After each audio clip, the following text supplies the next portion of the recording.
When you had a chance to reflect on how the season went, it was a roller coaster, enduring different injuries, going through spurts where weekend series didn't fall your way, but still making a push towards the end. What do you reflect most upon? I think about the first game of the year. We're on the road, and there's all this hype and buzz about our team, and we're supposed to be good again for the fourth year in a row, and TJ gets hurt. And it's like, man, what a long night for me and so many other people, and not knowing what was going to happen with him. And then just to watch the team, this year's team, just guy after guy, just like step up. You do have some big-time returners coming back. Hudson Brown, the first one to announce shortly after the season, and then on draft weekend, Jace Tarnish, Ethan Hindle. Those three bats alone, how big of a deal is it to get those coming into the fold, and you get some new pieces around them as well? Well, being in the Southeastern Conference, I think there's no secret that when you can be older and have experience, that helps. Off this year's team, we have 10 people, 10 of the guys that will be on our team this year that could have had the opportunity to play professional baseball this year. And they said no. They either set the number too high, or they said no to offers that were presented to them, whatever it was. But we have 10 guys that if they wanted to, they could be playing professional baseball right now. 10. And in my time here, we haven't been able to have that.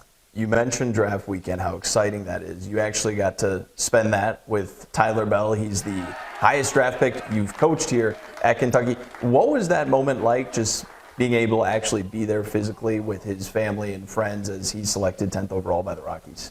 Tyler's felt a little different from the standpoint of, here he is. Here's a guy that's a second rounder at a high school. And I remember he got drafted in the second round and immediately thinking, well, he's not coming to Kentucky. And then they immediately reach out and it's like, hey, this ain't over yet. We don't know what's going on. And I'm like, yeah, right, dude. You're a second rounder. You're going pro. And he comes. So as a coach, like, you carry this responsibility for all the guys, but especially this one. Like, you wanted this one to go right. Draft weekend was such a big weekend for the composition of not only your team, but really every team, because you had such a talented high school crop coming in, and you're able to retain the top pitcher in the state, maybe the top prep arm that's actually making it to campus, and Grayson Willoughby. He's one of those 10 guys that I mentioned. Like, he could be playing professional baseball right now, but decided to bet on himself and to come to Kentucky.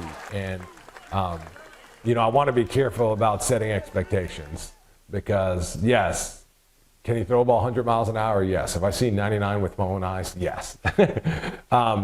But we're just super excited about him. And like I told his family, he's one of these people that I want to be around every day. Just an amazing guy, awesome family. They grew up Louisville fans. We turned him into Kentucky fans. And just excited to get him here, not only for the player, but the person. Matt Ponatoski, another interesting recruitment. He gets drafted by the Reds, but he's coming to campus. Have you experienced a recruitment as unique as his before?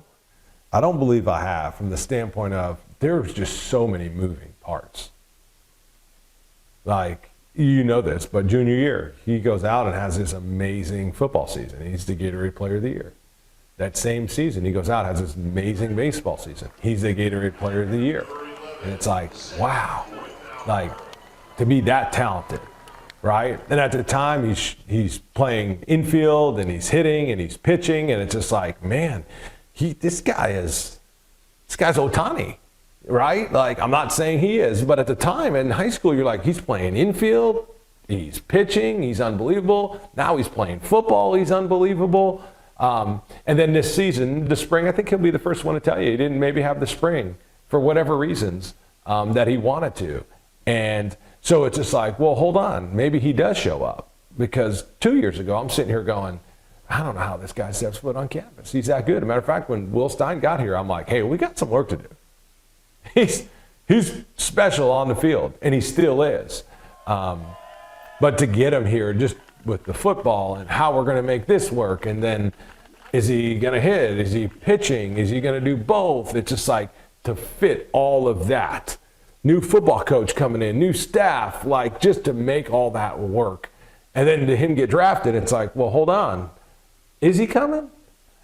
And to get all those things and to get him here, obviously, is a big deal. And got a chance to see him the other day, and he's excited. And he's rocking and rolling with football right now. So, from a baseball perspective, do you see him as more of a shortstop or a pitcher? Because you guys do have a bit of a hole at shortstop with Tyler being an everyday guy who's leaving and somebody like Jimmy Anderson coming from the JUCO ranks, but then he gets drafted.